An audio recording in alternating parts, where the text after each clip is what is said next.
What were these true life adventures? How would you describe them to someone who'd never seen them? Well, they were films based on nature away from the influence of man. The earliest of them, the first one was a half-hour documentary called Seal Island, made up of footage all shot of the fur seals up in the Pribilof Islands in the Bering Sea in the Sea of Alaska. And really just miles and miles of nature film of the whole life cycle of the seals and the life around them and on the island and so on. And it was shot by a couple named Al and Alma Malad, who Walt had sent up there to do this.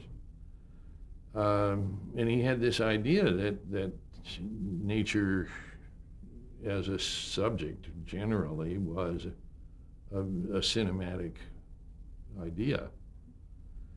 And so we had, this was kind of before I got there, but we had miles and miles of film that went to an editor who began trying to piece it together into something coherent that told little stories of the little baby seal when he gets born and the first things that happen to him and how he learns to swim and how he learns to nurse and how the mother protects him from the grown-ups and other predators and so on. I mean, it's just literally the day in the life of, or more like a year in the life of the Pribilof Islands.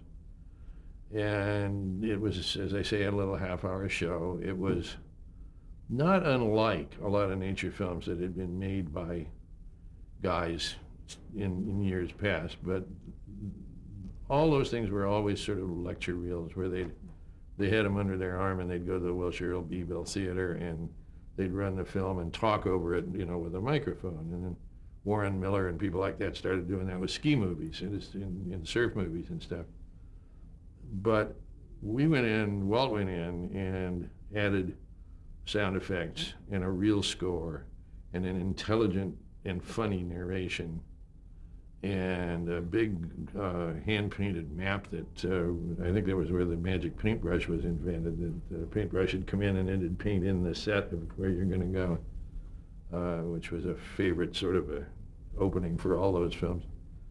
And it was a huge hit. The first thing that happened was no distributor wanted it. And my dad had to go rent a theater in Pasadena for a week and run it there to qualify it for the Academy. It won the Academy Award, and all of a sudden all the distributors wanted it, and of course we'd made it for no money, so it basically made a profit. And it started out a string of the half-hour shows. I walked in just as The Living Desert was the first feature-length True Life. These were all called True Life Adventures. And then The Vanishing Prairie followed along behind it as the second one. And they became very, very profitable and very much of a trademark of Disney for many, many years. So now, what was your role in those early years on the True Life Adventures? What did you do? Well, when you're the assistant editor, you're still a gopher. You chase around, follow the editor around, you try to find footage for him. You splice a lot of reels together. Both Stormy and Lloyd were really good to me in the sense of letting me try my hand at actually putting sequences together. It was a little bit iffy in terms of what the union thought I should or shouldn't be doing, but they were good to me and let me do it anyway. And it was, to me, the best film school in the world, because you're taking enormous amounts of not necessarily related pieces of footage and trying to make them into something coherent that an audience can see a story, see an emotion, see a tale that has the possibilities for the musician to find rhythms to it and for a narrator to explain what's going on when necessary. How much manipulation was there, since you're trying to tell a story with footage that you can't really go and reshoot? You know, you want to be able to tell a compelling story. Was We there got pretty much good. We got pretty manipulation? good. I mean, there was a really famous little sequence in one of the shorts called Beaver Valley, where a couple of otters show up by this beaver pond, and otters love to get up on a muddy slope and just slide down on their belly. And so we had 2 shots of this that were shot out in nature. And the musician came up with this, Paul Smith, who wrote all the music for those early True Lives, came up with this delightful little circus theme that actually became a popular record on its own. And we used that scene, I think, 7 or 8 times, those 2 scenes, flopped over, blown up, repeated.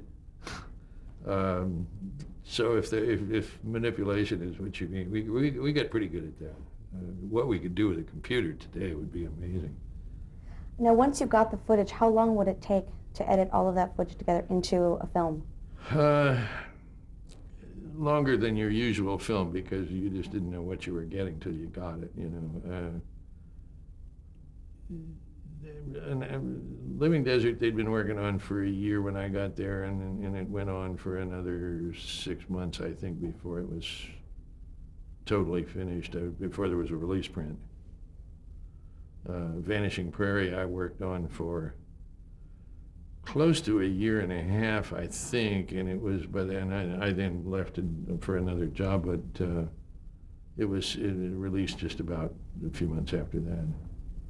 Once the footage came in, who sat down and decided what the story would be, the theme of that piece would be? Early days, Walt looked at all of it. He looked at everything, and I mean, there'd be hours and hours of it kind of came in. We were shooting our own footage, but we were also buying footage from outside sources. These very same guys who used to go around with the reel under their arm, you'd bring all of their stuff in and look at it and see if there was things you could use.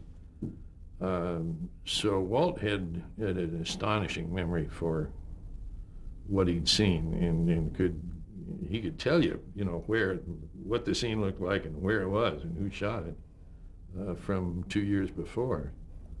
He was really good at that. But and I fortunately had a bit of that facility myself, so which made me a good assistant. But you just kept looking for things that went together, you know. I don't think there wasn't a formula for it. You know, we were pioneering everything that we were doing.